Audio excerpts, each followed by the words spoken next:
بسم اللہ الرحمن الرحیم وبہ نستعین وہو خیر معین۔ موضوع گفتگو تھا ازدواج۔ اس موضوع کے سلسلے کی یہ چوتھی کڑی ہے۔ ہم نے ابتدائی دروس میں عرض کیا کہ ازدواج انسان کے کمال کا باعث بنتی ہے اور انسان کو کمال انسانی کی طرف لے جاتی ہے۔ اس کے بعد ہم نے عرض کیا کہ اگر انسان غیر الہی اور غیر فطری راستوں سے اپنی جنسی تسکین کی کوشش کرے یا اس کو خواہش کو ارضاء کرے تو نتیجتاً معاشرے میں فساد کا باعث بنتا ہے۔ اور اس کے بعد ہماری گفتگو رہی کہ زنا کے مد مقابل پروردگار نے نکاح کا ایک سسٹم اور نظام دیا ہے کہ نکاح کے ذریعے معاشرے کے اندر ہارمنی آتی ہے، انسجام ہوتا ہے۔ ازدواج اور نکاح معاشرے کی بقا کا ضامن ہے اور معاشرے کے اندر حرکت، تحرک، وہ جب انسان ازدواج کر لیتا ہے اور اس کے کاندھوں پر کچھ ذمہ داریاں آ جاتی ہیں، ان ذمہ داریوں کی ادائیگی میں، ان ذمہ داریوں کو نبھانے کے لیے انسان پھر تگودو کرتا ہے اور اس کے نتیجے میں معاشرے کے اندر حرکت رہتی ہے۔ ارشاد باری تعالیٰ یہ تھا کہ جو صالح بندگان ہیں، جو آپ کے زیر فرمان ہیں اور جو آپ کے پاس، آپ کے قرب و جوار میں وہ افراد کہ جو دسترس نہیں رکھتے نکاح کی، ان کے نکاح کر دیا کرو۔ وَأَنكِحُوا الْأَيَامَ، کہ وہ لوگ کہ جو اس توان اور طاقت کو نہیں رکھتے کہ نکاح خود سے کر سکیں، اس کے نکاح کرنے میں ممد و معاون ثابت ہونا چاہیے ان لوگوں کو کہ جن کا ہاتھ نسبتاً کھلا ہے۔ اس کو یوں ہم بیان کر سکتے ہیں کہ جیسے اطعام مساکین کی طرف توجہ دلائی گئی ہے کہ جو لوگ خود سے اپنا روزمرہ کا معاش اور استمرار معاش میں کمزور ہیں اور اپنے روزمرہ کے رزق میں کمی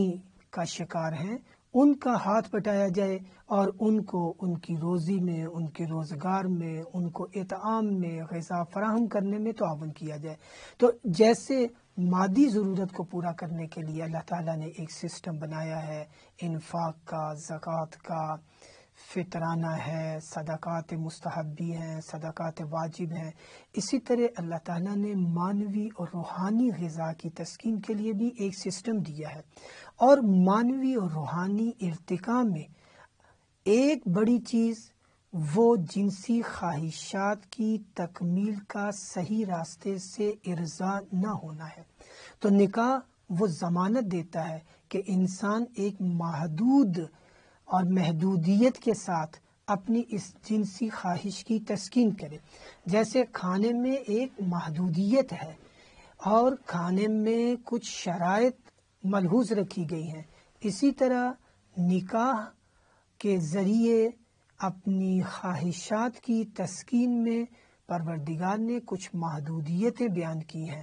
اور ان محدودیتوں کے ساتھ ساتھ کچھ شرائط بھی لاگو کی ہیں کہ اگر ان شرائط کے ساتھ ہم نکاح کی طرف بڑھیں گے تو اس کا نتائج بہتر لے سکیں گے، خود انسان کی اپنی انفرادی تربیت میں بھی اور اجتماعی تربیت میں بھی۔ اگر ازدواج ہوگی تو معاشرہ جو ہے وہ مستحکم ہوگا، اور اگر ازدواج کا راستہ نہیں اپنایا جائے گا تو پہلے جیسے ہم نے چند نقصان بیان کیے زنا کی وجہ سے، ایک نقصان اس میں سے خود حفظان صحت کا مسئلہ ہے کہ طرفین کی صحت پر مضر اثرات ہوں گے، اور ایک مسئلہ اس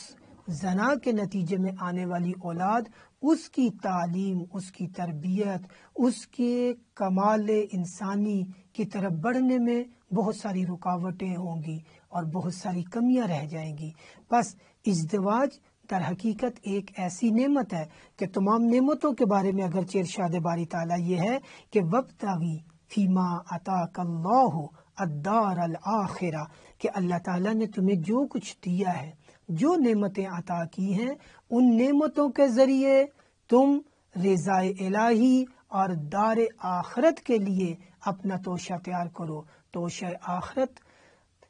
ان تمام نعمتوں کو ان راستوں پہ صرف کر کے حاصل ہوگا کہ جو اللہ تعالیٰ نے راستے بتائے ہیں اور جو اللہ تعالیٰ نے قوانین بیان کیے ہیں۔ تو ازدواج در حقیقت ایک ایسا بندھن ہے، ایک ایسی نعمت ہے کہ جس کے ذریعے ہم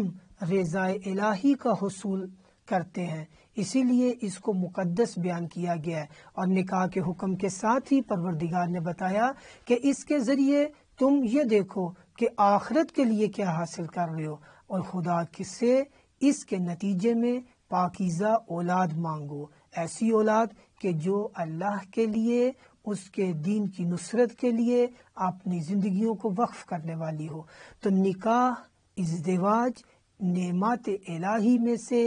ایک بہترین نعمت ہے کہ جو انسان کو انسان کامل بننے میں ممد و معاون ثابت ہوتی ہے۔ اور اس نکاح کے لیے پروردگار نے حکم یہ دیا ہے کہ جن کے پاس یہ ذرائع اور وسائل نہیں ہیں ان کے لیے ان ذرائع اور وسائل کو فراہم کیا جائے۔ جو یہ ذرائع اور وسائل فراہم کریں ان کے لیے بھی ثواب،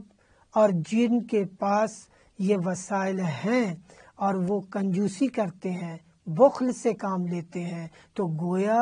وہ فی سبیل اللہ یا وہ رکاوٹیں پیدا کرتے ہیں، ایسی رکاوٹیں کہ وہ معیارات الہی پر نہیں ہیں، تو گویا وہ فساد کا باعث بن رہے ہیں۔ تو ہم یہ عرض کرنا چاہتے تھے آج کی گفتگو میں کہ جو معیارات قرآن نے بیان کیے ہیں، سورہ احزاب میں بیان کیے ہیں، اور دیگر جا بجا مقامات پر وہ آیات ہم آپ کے سامنے تلاوت کریں گے۔ ان کا خلاصہ یہ ہے کہ انتخاب ہمسر میں کفء کا خیال رکھا جائے، یعنی ایسا انتخاب کیا جائے کہ جو صاحب ایمان ہو، خاتون بھی اور مرد بھی۔ قرآن کہتا ہے مردوں کو خطاب کرتے ہوئے کہ اگر تم کسی مشرکہ کا انتخاب کرتے ہو اور اس کا حسن تمہیں بھا لیتا ہے یا تم اس کے حسن کے گرویدہ ہو جاتے ہو تو دیکھو، توجہ کرو، جو صاحب ایمان ہے، جو مومنہ ہے، وہ اس مشرکہ سے بہتر ہے۔